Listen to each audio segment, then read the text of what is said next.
शुभ संध्या प्रिय गर्दन की एक्सरसाइज करने वाले दोस्तों। हमारे देशी इंटरनेट पर गर्दन के लिए बहुत सारी एक्सरसाइजें मौजूद हैं और खास ध्यान और खास प्यार उन एक्सरसाइजों को मिलता है जो मूवमेंट बढ़ाने के लिए होती हैं। क्योंकि जब गर्दन में समस्या होती है तो इंसान को सबसे ज़्यादा जो चीज़ परेशान करती है वो है दर्द और मूवमेंट में कमी। गर्दन घूमना मुश्किल हो जाता है और ये बहुत बार होता है। इससे पहले कि कुछ दर्द हो, इससे पहले कि गर्दन में दर्द शुरू हो, इंसान महसूस करता है कि उसकी गर्दन पहले से कम हिलने लगी है।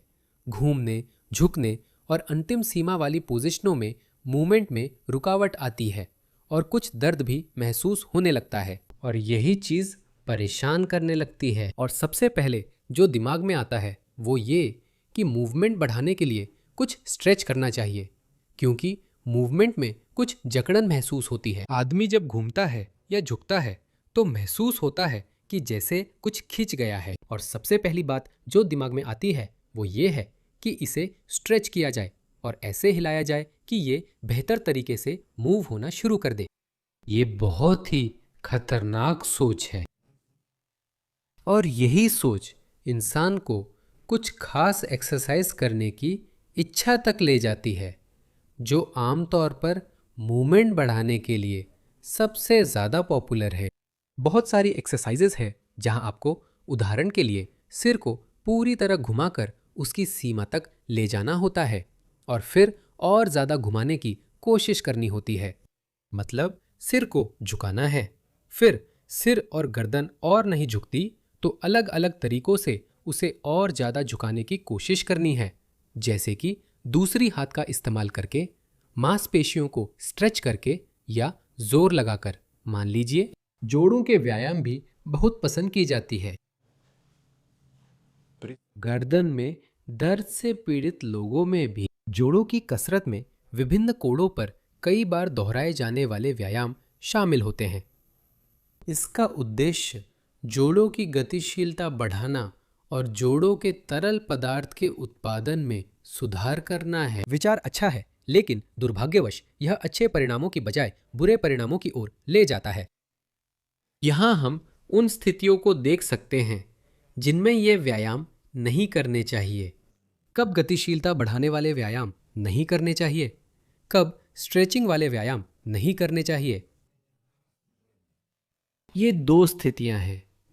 पहली, जब आपका सिर बहुत आगे की ओर खिसक जाता है। ये सबसे पहले गर्दन के पिछले हिस्से की मांसपेशियों की कमजोरी का संकेत है। आमतौर पर सब कुछ यही से शुरू होता है। दूसरी स्थिति है जब आप आईने में देखते हैं और आप देखते हैं कि आपका एक कान दूसरे से काफी ऊपर है, एक कंधा दूसरे से थोड़ा ऊपर है। मतलब यह भी सिर्फ मांसपेशियों की असमानता के बारे में नहीं बताता, यानी थोड़ी बहुत असमानता तो सामान्य है। और ये भी बताता है कि अगर हम ऐसी स्थिति देखते हैं तो इसका मतलब ये नहीं है कि इस तरफ की मांसपेशियां बहुत अच्छी तरह से विकसित हैं और दूसरी तरफ की मांसपेशियां कमजोर हो गई हैं। अक्सर इसका मतलब होता है कि दोनों तरफ की मांसपेशियां कमजोर हैं। एक तरफ की मांसपेशियां दूसरी तरफ से ज्यादा कमजोर होती है, यानी एक तरफ की मांसपेशियां दूसरी तरफ की तुलना में थोड़ी सी ज्यादा मजबूत होती है, इसलिए शायद उन पर ज्यादा दबाव आ जाता है। इसलिए आमतौर पर दोनों तरफ की मांसपेशियां ट्रेन करनी पड़ती हैं। एक और लक्षण है गर्दन का पतला होना, यानी आपकी गर्दन समय के साथ, अगर आप अपनी पुरानी तस्वीरें देखें और आपकी गर्दन मोटी चौड़ी थी, ऊपर का कॉलर बंद नहीं होता था और अचानक बिना किसी वजह के वह सिकुड़कर लगभग मुर्गी की गर्दन के आकार की होने लगी, तो यह भी इस बात का संकेत है कि मांसपेशियों का आकार धीरे धीरे कम होने लगा है। लेकिन दूसरी तरफ ये सब छुपा भी हो सकता है ऐसे चर्बी की लटकती तह के कारण, और इसलिए इसका आकलन करना भी मुश्किल हो जाता है। मांसपेशियों की जगह वहां पर चर्बी भी बढ़ सकती है, लेकिन एक संकेत ये है खुद गर्दन का पतला होना। लेकिन दूसरी तरफ एक और संकेत है जब आपकी गर्दन जैसे गायब हो जाती है, छोटी लगने लगती है, असल में ऐसा इसलिए होता है क्योंकि सिर आगे की तरफ खिसक जाता है। तो हमारे पास कौन कौन से सबूत हो सकते हैं? आपके क्या सबूत या विकल्प हैं? मुख्य मांसपेशियां जो आपके जीवन के लिए जरूरी है, जिन्हें आपको अलग अलग जोड़ संबंधी व्यायाम करने से पहले ट्रेन करना शुरू करना चाहिए, वे गर्दन के पिछले हिस्से की मांसपेशियां हैं, जिन्हें गर्दन को सीधा करने वाली लंबी मांसपेशियां कहा जाता है। क्योंकि जब ये कमजोर हो जाती हैं तो आपका सिर केवल इन्हीं मांसपेशियों के समूह या गर्दन के ऊपरी हिस्से की लंबी एक्सटेंसर मांसपेशियों पर टिका रहता है। वे हमेशा लगातार ज्यादा भार झेलती है और उनमें दर्द रहता है। और यहाँ हमारे पास हर जोड़ में जब हम सिर घुमाते या झुकाते हैं तो हरकत समान रूप से होगी। यानी आदर्श रूप में जब हम उदाहरण के लिए सिर घुमाते हैं तो हमारे हर एक जोड़ को अपनी अपनी भूमिका निभानी चाहिए, लेकिन हरकत की मात्रा कहीं थोड़ी ज्यादा होती है, कहीं थोड़ी कम। यानी उदाहरण के लिए पहले और दूसरे कशेरुका के बीच यहाँ हरकत की मात्रा ज्यादा होगी, क्योंकि खुद जोड़ यहाँ इस तरह से बना हुआ है। लेकिन बाकी सभी कशेरुका भी वे भी हरकत में एक निश्चित भूमिका निभाते हैं। समान रूप से होने पर व्यक्ति को हरकत में दर्द या रुकावट नहीं होती। कशेरुकाओं के बीच के जोड़ यही होते हैं, यानी ये जो जोड़ है इन्हें हर हरकत में भाग लेना चाहिए। झुकने पर, घूमने पर ये सारी हरकतें समान रूप से होती हैं। अगर हमारी कुछ मांसपेशियां काम नहीं कर रही है, जैसे कि ये बड़ी मांसपेशियों का समूह, तो फिर हरकत के दौरान भार असमान रूप से बटेगा। कुछ जोड़ ज्यादा हद तक हिलेंगे, कुछ कम हद तक। यानी गर्दन की ऐसी स्थिति में मुख्य भार जो पहले और दूसरे कशेरुका के बीच के जोड़ों पर होना चाहिए वह हट जाता है। वह दूसरे कशेरुका की दांत जैसा उभार होती है जिसके चारों ओर पहला घूमता है। अगर हमारा सिर गर्दन से आगे की ओर खिसक जाता है तो यहाँ ये गति कम मात्रा में होगी और ये गति नीचे के कशेरुकाओं में ज्यादा मात्रा में होगी। और अगर हम गतिशीलता बढ़ाने के लिए व्यायाम करना शुरू करते हैं, ये सारे घुमाव वहाँ तरह तरह के, जिन्हें पेंडुलम, कबूतर वगैरह कहते हैं, ये जो खास तरह के व्यायाम हैं, जैसे गोताखोर, मुझे नहीं पता इनके नाम क्या है, पानी धोने वाला, मुर्गा, पेंगुइन, कबूतर, ऐसे कवितामय नाम दिए गए हैं इन व्यायामों को। इधर उधर खींचना। हम क्या कर रहे हैं? हम थोड़े समय के लिए गतिशीलता बढ़ाएंगे, सिर थोड़ा बेहतर घूमेगा, लेकिन हम यह किस कीमत पर करेंगे? इसकी कीमत पर कि हम वहां और भी अधिक अनावश्यक गतिशीलता विकसित कर देंगे जहां इसकी जरूरत नहीं है। और जहां इसकी जरूरत है वहां ये तब तक नहीं आएगी जब तक आपकी ये मांसपेशियां विकसित नहीं हो जाती। मोड़ने वाले व्यायामों से मांसपेशियां नहीं बढ़ती, दुर्भाग्यवश। वे स्थानीय रूप से काम करना शुरू करती है, यानी उस जगह पर जहां गति होती है, और यह फिर से आकार बढ़ाने के लिए पर्याप्त नहीं है। समय के साथ इसका क्या परिणाम होता है? जोड़ों पर ज्यादा दबाव पड़ने लगता है और उनमें आर्थ्रोसिस की प्रक्रिया तेज हो जाती है। शुरुआत में सूजन आती है, फिर कार्टिलेज को नुकसान होने लगता है। कई बार इंटरवर्टिब्रल डिस्क भी कमजोर हो जाते हैं क्योंकि मांसपेशियों का सहारा नहीं होता। साथ ही आप प्रयास करते हैं, वह सब कुछ मुश्किल से टिका है और आप चाहते हैं ये और ढीला हो जाए।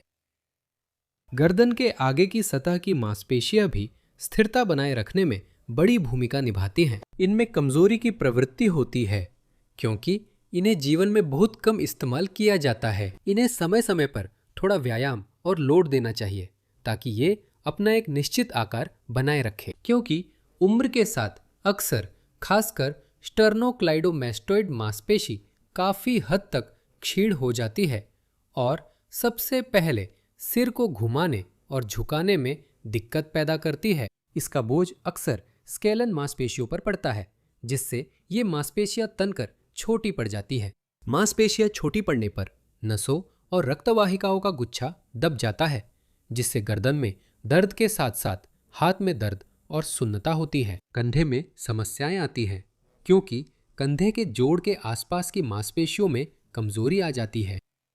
तो दोस्तों, मैं एक शब्द में क्या कहना चाहता हूँ, इससे पहले कि आप स्ट्रेचिंग, घुमाव या सिर घुमाने और मूवमेंट बढ़ाने के व्यायाम करें, आपको सबसे पहले गर्दन के आसपास की मांसपेशियों का वॉल्यूम बढ़ाना चाहिए ताकि आपके पास हिलाने के लिए ताकत हो। सबसे दिलचस्प ये है कि मांसपेशियों का वॉल्यूम बढ़ाने पर आपकी मूवमेंट अपने आप लौट आती है। अलग से घुमाव वाले व्यायाम करने की जरूरत नहीं होगी और सिर्फ गर्दन की मूवमेंट बढ़ाने वाले व्यायाम करने में बड़ा रिस्क ये है कि इससे आपको थोड़ी देर के लिए तो आराम मिल जाता है, लेकिन बाद में हालत और भी ज़्यादा खराब हो जाती है। मतलब इन व्यायामों से आपको कुछ समय के लिए, शायद 6 महीने या 1 साल तक ऐसा लगेगा कि आप बेहतर महसूस कर रहे हैं, जैसे कि आपकी मूवमेंट की रेंज बढ़ गई है। लेकिन कुछ समय बाद उन्हीं जोड़ों का और भी तेज़ी से घिसाव शुरू हो जाएगा जिनको आपने ज़्यादा चलाने की कोशिश की थी, क्योंकि अगर आपकी मांसपेशियों की कमज़ोरी दूर नहीं हुई, मांसपेशी ठीक से नहीं बनी, तो आपकी मूवमेंट भी असमान ही रहेगी। तो दोस्तों, अब क्या करना चाहिए? वीडियो देखते हुए जो लोग खा रहे थे उनकी भूख भी इस जानकारी से उड़ गई होगी। अब क्या करें? अब मैं आपको दिखाऊंगा कि कहाँ से शुरू करना है और इन एक्सरसाइजेस को आसान से मुश्किल तक कैसे बढ़ाना है। अब हम देखेंगे कि मैं इन्हें कैसे करता हूँ। आप भी पहले ध्यान से देखें, फिर खुद कोशिश करें। अपने लिए सही लोड चुनें। पहली एक्सरसाइज ग्रुप उनके लिए है जिन्होंने पहले कभी गर्दन की एक्सरसाइज नहीं की है, उनके लिए जिनकी गर्दन की मांसपेशियां बहुत कमजोर हैं, या फिर अगर इस समय आपकी गर्दन में कोई दर्द या असहजता है तो यहीं से शुरू करें। लोड बहुत कम रहेगा। आप केवल अपने सिर के वजन से ही अपनी मांसपेशियों को ट्रेन करेंगे। तो सबसे पहले है गर्दन के पिछले हिस्से की मांसपेशियां। इसके लिए एक तरीका है कि आप बिस्तर या सोफे के किनारे लेट जाएं। इस तरह से आपका सिर सतह से आगे की ओर आ जाता है, लेकिन आप इसे ऐसे नहीं लटकाते, यानी आप बस कोशिश करते हैं कि सिर को इसी स्थिति में रखें, प्राकृतिक स्थिति में, उसी स्थिति में जिसमें आप आमतौर पर खड़े रहते हैं। इसके लिए आप या तो बस नीचे देखते हैं या थोड़ा नीचे और आगे की तरफ 45 डिग्री के कोण पर देख सकते हैं। हाथों की स्थिति का ज्यादा फर्क नहीं पड़ता। आप ऐसे भी रख सकते हैं, वैसे भी रख सकते हैं, जैसे आपको आरामदायक लगे। यहाँ मुख्य जोर तो गर्दन की मांसपेशियों पर ही पड़ता है। ऐसी स्थिति में कोशिश करें, अगर आप 10-15 सेकंड तक इसे रखते हैं और पहले से ही महसूस करते हैं कि मांसपेशियों में थोड़ी थकान आ रही है, बस रुक जाए और करीब 20 सेकंड तक आराम करें। मांसपेशियों को फिर से ठीक होने का समय दें और फिर 2-3 सेट और दोहराएं। ये हमारी हल्की कसरत है गर्दन के पिछले हिस्से की मांसपेशियों के लिए। आगे की कसरत भी इसी तरह की है। यहाँ एक तरीका है जो थोड़ा ज़्यादा जोखिम भरा है। ये इस पर निर्भर करता है कि आप जोखिम लेना पसंद करते हैं या नहीं, लेकिन जोखिम उठाए बिना कुछ हासिल नहीं होता, जैसा कि हम जानते हैं। इसलिए एक तरीका यह भी है कि आप सिर को नीचे लटका दें, लेकिन अगर आपको यकीन है कि आपकी मांसपेशियां सिर का वजन संभाल सकती हैं, तो आपका सिर वहां नहीं गिरेगा। ऐसी स्थिति में भी 10 से 20 सेकंड तक सिर को इसी स्थिति में रखें, आराम करें और इस प्रक्रिया को 2-3 बार दोहराएं। देखिए, कम जोखिम वाला तरीका यह है कि आप तकिया रखते हैं।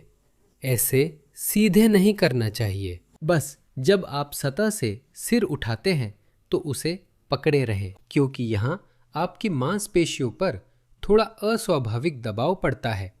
अगर हम खड़े हो जाएं तो हमारा सिर थोड़ा आगे की ओर खिसक जाता है। हमें इन मांसपेशियों को उसी स्थिति में सबसे पहले मजबूत करना चाहिए जिसमें उन्हें काम करना होता है, सिर के लिए अधिक स्वाभाविक स्थिति में।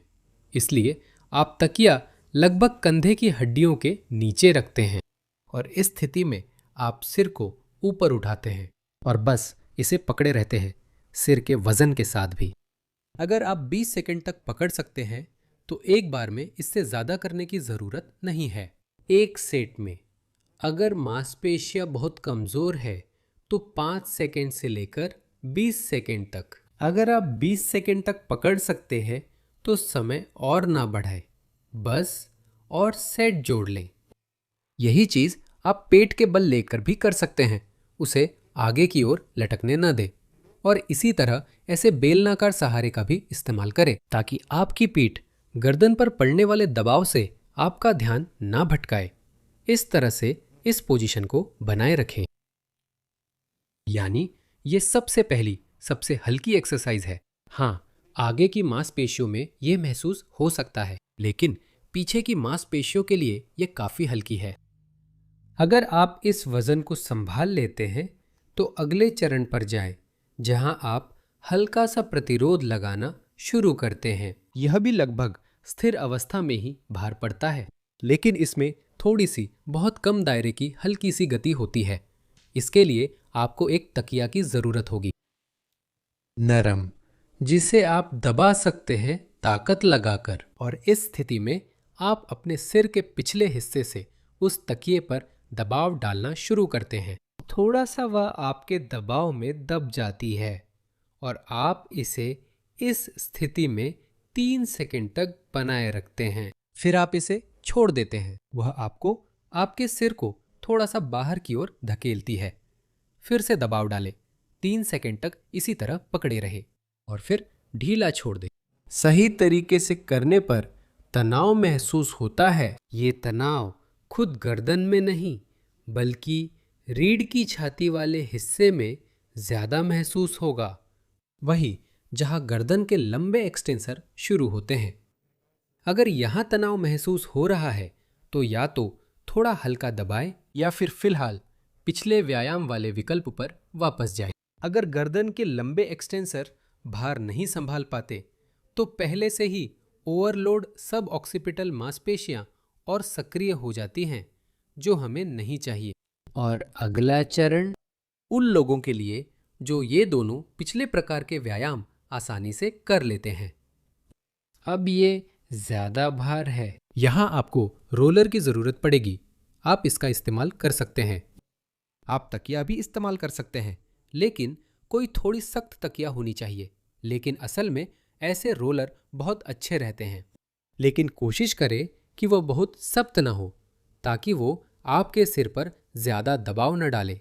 इसे दीवार और सिर के पीछे इस तरह रखें और यहां आप दबाव को नियंत्रित कर सकते हैं। यानी इस व्यायाम में जहां हमने अपने सिर के पिछले हिस्से से दबाव डाला था, वहां हमने जानबूझकर जोर दबाव बनाया था। यहां सब कुछ अपने आप होगा। ये इस बात पर निर्भर करेगा कि आपके पैर दीवार से कितनी दूर है। यानी जितना दूर आप दीवार से खड़े होंगे, जितना नीचे आप इस रोलर को ले जाएंगे, उतनी ही ज्यादा गर्दन की मांसपेशियों पर भार पड़ेगा। लेकिन शुरुआत में भार कम ही रखें। आपने इसे सेट कर लिया और इस तरह से स्थिति को बनाए रखें। आप चाहें तो तौलिया भी इस्तेमाल कर सकते हैं, लेकिन आगे चलकर आप इसे और कठिन बना सकते हैं। सबसे पहले पैरों को दूर ले जाकर ध्यान दें कि जब आप पैर पीछे ले जाते हैं तो आपकी ठुड्डी बहुत नीचे नहीं जानी चाहिए। आपको लगभग यही स्थिति बनाए रखनी है और आगे चलकर आप इसे और भी कठिन बना सकते हैं। भार बढ़ाने का एक और तरीका है कि आप पैरों को दीवार से दूर ले जाते हैं और उसी स्थिति में स्थिर रहते हैं। और दूसरा तरीका वो है जब आप थोड़ी सी मूवमेंट जोड़ना शुरू करते हैं। मतलब आप अपनी नितंबों से दीवार को छूते हैं और फिर सिर से सहारा लेते हुए फिर से अपनी नितंबों, अपनी कमर और दीवार के बीच की दूरी बढ़ाते हैं। और इस तरह से आप थोड़ी सी डायनामिक मूवमेंट कर सकते हैं। लेकिन यहाँ ध्यान दें, गर्दन की मांसपेशियों पर लोड फिर भी मतलब स्थिर ही रहता है। और वैसे भी गर्दन की मांसपेशियों को इसी तरह से ट्रेन करना बेहतर है, खासकर अगर गर्दन की मांसपेशियों में अभी पर्याप्त वॉल्यूम नहीं है। इसी तरह की एक और मूवमेंट है जो आगे की गर्दन की मांसपेशियों के लिए एक्सरसाइज है। इसमें आप फिर से रोल को दीवार पर रखते हैं और सिर से उस पर दबाव डालते हैं। ये इस पर निर्भर करता है कि आप दीवार से कितनी दूर खड़े हैं। जितना दूर होंगे, आगे की मांसपेशियों पर लोड उतना ही बढ़ेगा। यहां आप अपने हाथों से छू कर देख सकते हैं। अगर ये मांसपेशियां टाइट हो गई हैं, तो बस इसी पोजीशन में रुक जाए और होल्ड करें लगभग 5 से 20 सेकंड तक। 20 सेकंड तक होल्ड किया, बस आराम करें। और अगला सेट। यहां भी ऐसा ही है। जितना नीचे आप ले जाएंगे, पैर जितना पीछे ले जाएंगे, गर्दन की मांसपेशियों पर उतना ही ज्यादा दबाव पड़ेगा। यहां भी कोशिश करें कि सिर की प्राकृतिक स्थिति बनाए रखें, ताकि आपका सिर इस तरह की स्थिति में ना आ जाए। मतलब भले ही आप पैरों से थोड़ा दूर जाएं, फिर भी कोशिश करें कि सिर की प्राकृतिक स्थिति बनाए रखें। लेकिन शुरुआत में बहुत दूर जाने की जरूरत नहीं है, इतनी दूरी काफी है। मतलब अगर आप महसूस करें या हाथों से छू कर देखें कि मांसपेशियां तन रही हैं, तो आप इसी स्थिति में रुक सकते हैं, क्योंकि व्यायाम करते समय तुरंत महसूस नहीं होता कि ये आपकी मांसपेशियों के लिए कितना कठिन है। कई बार अगले दिन ही पता चलता है। अगर आप शुरू में गर्दन की मांसपेशियों पर ज्यादा जोर डालेंगे, सिर्फ यही नहीं, उनमें दर्द भी हो सकता है, बल्कि सिरदर्द भी हो सकता है। ऐसा तब होता है जब आपने लोड का सही अंदाजा नहीं लगाया और आंशिक रूप से आपकी खोपड़ी के नीचे की मांसपेशियां, यानी गर्दन को पीछे ले जाने वाली छोटी मांसपेशियां भी ज्यादा थक गई हैं। इसलिए ऐसा ना हो, इसके लिए, ताकि बाद में आपको व्यायामों के बीच लंबा ब्रेक न लेना पड़े या इंतजार न करना पड़े कि सब कुछ ठीक हो जाए, बेहतर है कि शुरुआती वर्कआउट बिना ज्यादा थकाए करे। देखें कि आपकी गर्दन की मांसपेशियां कितनी सक्षम हैं, और इस तरह आप अपने लिए सही भार, दोहरावों की संख्या और सेट्स चुन पाएंगे। और कितनी बार करना है, एक दिन छोड़कर या हर दिन, इस तरह आप समझ पाएंगे। तो दोस्तों, क्या आपने कोशिश की? जिन्होंने मेरे साथ यह व्यायाम किया है, कृपया कमेंट्स में अपने अनुभव साझा करें। सबसे जरूरी है सही तरीके से लोड चुनना। तो क्या आपको महसूस हो रहा है कि आपकी गर्दन पहले से ज्यादा स्थिर हो गई है, जैसे आपकी सिर का वजन कम हो गया हो, जबकि असल में उसका वजन कम नहीं हुआ है? तो चलिए, आइए हम ये व्यायाम करते हैं। अगले कार्यक्रम में फिर मिलेंगे।